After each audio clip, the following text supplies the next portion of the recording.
મતદાન કરવું એ દરેક નાગરિકની ફરજ છે। ચૂંટણીના દિવસે ફરજ પર રહેલા કર્મચારીઓ પોતાના મતાધિકારનો ઉપયોગ ન કરી શકતા હોવાથી તંત્ર તરફથી ખાસ બેલેટ પેપરની સુવિધાઓ કરાઈ છે। ચૂંટણીના દિવસે મતદાન ન કરી શકતા પોલીસ કર્મીઓ, અધિકારીઓ, જવાનો માટે આ વ્યવસ્થા કરાતી હોય છે, જેના કારણે લોકો પોતાના મતદાનના અધિકારથી વંચિત ન રહે।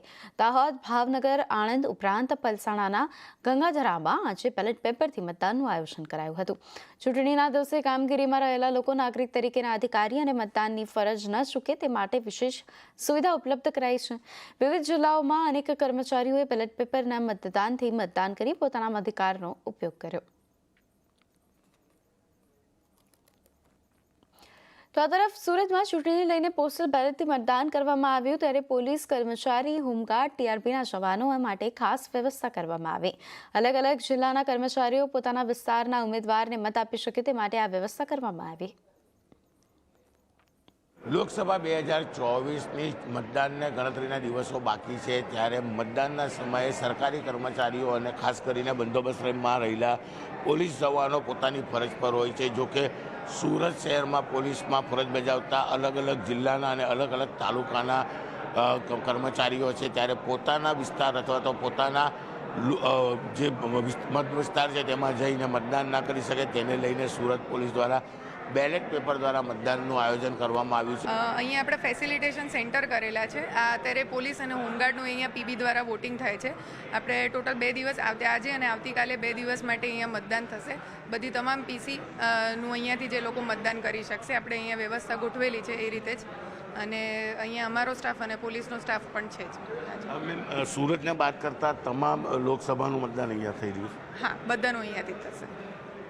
અલગ અલગ તાલુકા અને જિલ્લાઓમાંથી ફરજ માટે સુરત આવેલા કર્મચારીઓ પોતાના જિલ્લાના ઉમેદવારને મતદાન આપે તે પ્રકારનું આયોજન સુરત પોલીસ અને ચૂંટણી પંચ દ્વારા કરવામાં આવ્યું છે અને તમામ કર્મચારીઓ મતદાન કરી રહ્યા છે। જોકે તમામ લોકોનું મતદાન આજે થઈ શકે તેવું નથી, જેને લઈને આજે અમુક કર્મચારીઓનું અને આવતીકાલે એટલે કે આજે ને કાલે એમ 2 દિવસ બેલેટ પેપરથી સુરત પોલીસ દ્વારા મતદાન કરવામાં આવશે।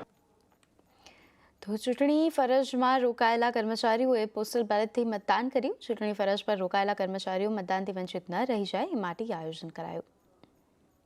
ગુજરાતમાં ત્રીજા તબક્કામાં લોકસભાની ચૂંટણીનું મતદાન થવાનું છે, જેને લઈને ચૂંટણી કર્મચારીઓને ઈવીએમ અને વીવીપેટની ટ્રેનિંગ આપવામાં આવી રહી છે। ત્યારે ટ્રેનિંગ સેન્ટર પર પોસ્ટલ બેલેટની પણ વ્યવસ્થા કરાઈ, જ્યાં તાલીમ સાથે સંકળાયેલા કર્મચારીઓએ પોતાના મતાધિકારનો ઉપયોગ કર્યો। ત્યારે 85થી વધુ વય ધરાવતા વડીલો અને દિવ્યાંગોએ પણ બેલેટ પેપરથી મતદાન કરી પોતાના મતાધિકારનો ઉપયોગ કર્યો। આ તરફ વલસાડ જિલ્લામાં ચૂંટણી ફરજ પર રોકાયેલા પોલીસ જવાનોએ મતદાન કર્યું। વલસાડ પોલીસ હેડક્વાર્ટર પર પોલીસ જવાનો માટે પોસ્ટલ મતદાનની વ્યવસ્થા કરવામાં આવી હતી, જેમાં જિલ્લામાં ફરજ બજાવતા 1122થી પણ વધુ પોલીસ જવાનોએ પોતાના મતાધિકારનો ઉપયોગ કર્યો। પોસ્ટલ બેલેટ મતદાન દરમિયાન વધુમાં વધુ લોકશાહીના પર્વમાં ભાગ લે અને મતદાન અવશ્ય કરે તેવું કલેક્ટર અને વલસાડ જિલ્લા પોલીસ વડાએ જણાવ્યું હતું। ભરૂચ કલેક્ટર કચેરી ખાતે પોલીસ કર્મચારીઓ અને જીઆઈડીસીના જવાનોએ બેલેટ પેપરથી મતદાન કરી પોતાનો કિંમતી મત આપ્યો હતો।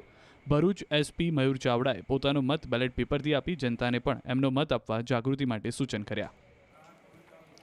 તો બારડોલી અને